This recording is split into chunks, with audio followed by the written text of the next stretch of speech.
Lady in Red in Lower Bay Station. No way, this is a Toronto one? Okay, cool. All right, I'm gonna go to the station ASAP, Rocky. I'm excited. Lower Bay Station was opened during the early days of the TTC, but abandoned later on. Today, the station is often used for filming Hollywood films or music videos. However, it's a dark oblivion that echoes within itself when filming ceases. There are even rumors amongst TTC workers of a ghost called the Lady in Red, wearing a red dress who appears on the platform when no one else is around. Well, if no one else is around, then if no one else is around, how do we know that she shows up? Unless she's on security footage, which is kind of creepy. I actually know one friend who's filmed a short film there. And I think they filmed Suicide Squad there. I might be wrong. But I'm pretty sure they did. I am pretty sure they did, because every time I pass by, it looks pretty similar to other active stations. It was either that one or St. Andrew Station. But this is honestly only relevant to all the Toronto fans out there right now. But you know what I'm talking about, right? An abandoned subway station is so creepy, because it's also like, the TTC in Toronto is not that big. And you're constantly working on yourself anyway, so why would you even abandon one in the first place? Alien base. Underneath the lake, according to conspiracy theorists and extraterrestrial enthusiasts, is an alien base which causes strange light patterns to be occasionally seen. It's rumored that orbs of light seen during the night fly in the general direction of a power plant located in Mississauga, the Lakeview Hydroelectric Power Plant. That's so close to me! That's so nuts. They always say that aliens are gonna show up in Manitoba or anywhere on the plains, but Mississauga? Saga? Okay, that's a fun place to be. And apparently it's super fun for aliens as well. I mean, it's the last place I'd expect, to be honest. Where's the first place I'd expect? I don't know, it is Mississauga. Headless ghosts and Titanic passengers roam old Montreal. What? How did those ghosts get all the way over here? That doesn't make any sense, but I'm gonna read it, so let's do this. The city's oldest road, St. Paul Street, supposedly becomes a walkway for the paranormal at night. Visitors often report seeing ghostly horse-drawn carriages or an apparition of Mary Joseph Angelique wearing the same white robe she had on when she was terminated. I don't know who that is. The former Lady of the Evening, Mary Gallagher, is also reported to appear on William and Murray Streets every 7 years, looking for her head taken off by her one-time best friend. Ooh, whoa. Ooh, that sounds like some frenemies. I wouldn't be surprised. If you've ever been to Montreal, or just Quebec in general, it's literally just a mini European vacation. It's so beautiful. And for some reason, it just has an eeriness about it if you pronounce certain areas. Especially in the old district, it's just super creepy. Hey guys, it's Rachel Fisher back again with Top 10 Central Dark. And today we're reviewing our top 10 creepiest urban legends from Canada, which reminds me of Creepy Canada, which is something that I used to watch all the time as a kid and give myself nightmares. Like, it literally made me sleep with my hands over my ears. Oh, sorry, sleep with my hands over my ears for 6 months because I thought somebody was gonna try and kill me that way because of one of the stories I heard. So let's see if I get spooked out again. Woo! Okay, cave monster. In 1979, a 51-year-old man named Ernest went looking for his missing kitten on Parliament Street and had such an experience. The monster was described as having gray fur and weighing approximately 30 pounds. How did he know that? This story has prompted the City of Toronto to inspect the tunnel over safety concerns that might try to enter. No, thank you. No, thank you.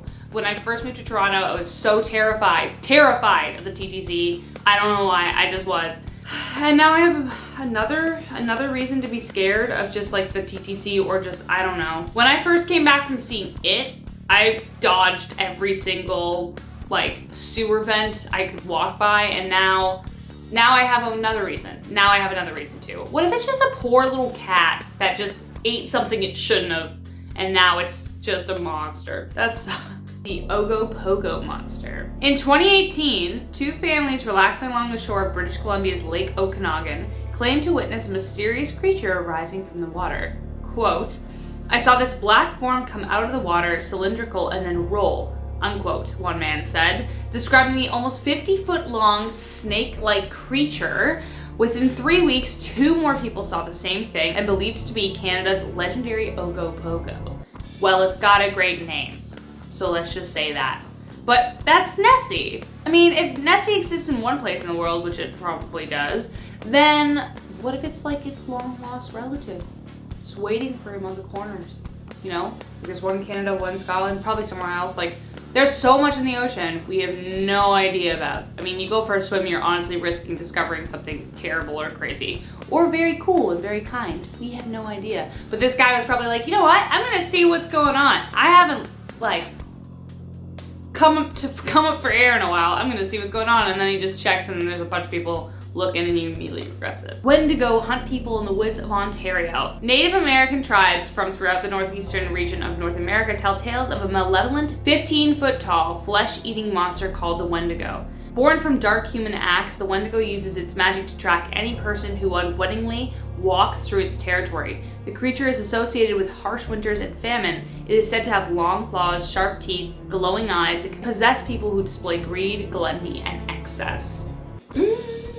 I feel really bad for saying that because I heard another part of the legend is that you can only say the name when there's snow on the ground. I know that story. It's super creepy. I think that's one of the most prolific Native American folklore tales is of the Wendigo, and we actually don't know, you know, maybe it's real. I mean, I think the foundation of that was born out of men wandering off into forests and becoming incredibly emaciated and starved and then coming back and looking like monsters. I don't know.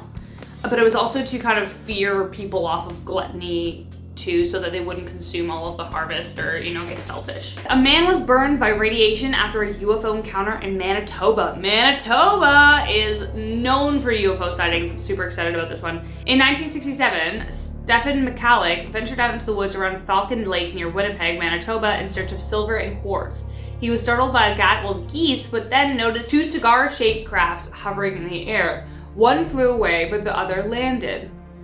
McCallick waited a half hour before approaching. He heard mechanical whirring noises, smelled sulfur, and felt warm air as he got closer. He noticed an open door panel. Coming from inside were colored lights, voices muffled by a constant humming. Suddenly, the door panel closed and a blast of gas from the craft knocked McCallick off his feet. His clothes were set ablaze. Oh no. He managed to take them off, made his way back to town. He felt extremely sick, dizzy, and had burns on his stomach resembling a grid. That's terrifying. So at first when I was reading that, I thought, okay, maybe this is like a nuclear experiment and this was a craft that they sent over and there were people inside. But also, again, we all know, I believe, I'm thinking aliens exist and maybe they're already here. I don't think it's a case of if, I think it's a case of when and have they already. A mysterious ghost ship burns in the Northumberland Strait. Numerous people claim to have seen a vessel catch fire, burn for several minutes, and then mysteriously disappear. One woman said she saw crew aboard scrambling to douse the flames. Entire groups of people have supposedly witnessed the burning ship when riding the ferry between the strait. Rescuers have tried approaching the phantom vessel, but find nothing. Where is Northumberland? Let's just do a quick Google.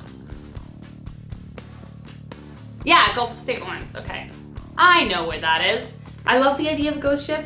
As someone who's obsessed with Pirates of the Caribbean, I was kind of always waiting for the Black Pearl just to emerge in the St. Lawrence River, where I swim a lot of the time. Maybe this is a place that I should go visit to see if they'll be like, hey, wanna come join us? And I'll be like, yeah, let's go. The Headless Valley.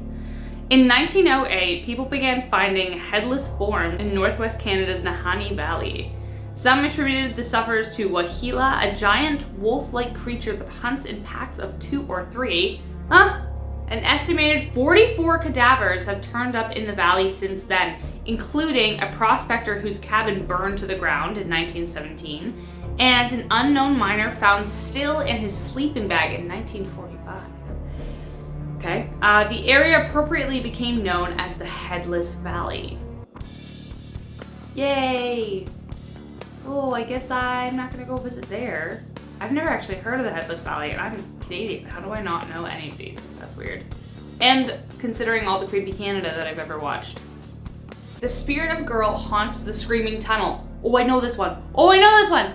According to urban legend, if a person stands in the middle of the so-called Screaming Tunnel, lights a match, a strong wind will blow at the flames and visitors can hear a woman's screams. Multiple stories explain the eerie sound. One explanation says a young girl was caught in a barn fire and tried to escape, but ended up getting stuck inside the tunnel. That's so sad. But I think I've heard of that one. It's super creepy. I think that's in Ontario. I'm probably wrong though. If you know, comment down below. Anyways, guys, that was our top 10 list of urban legends from Canada.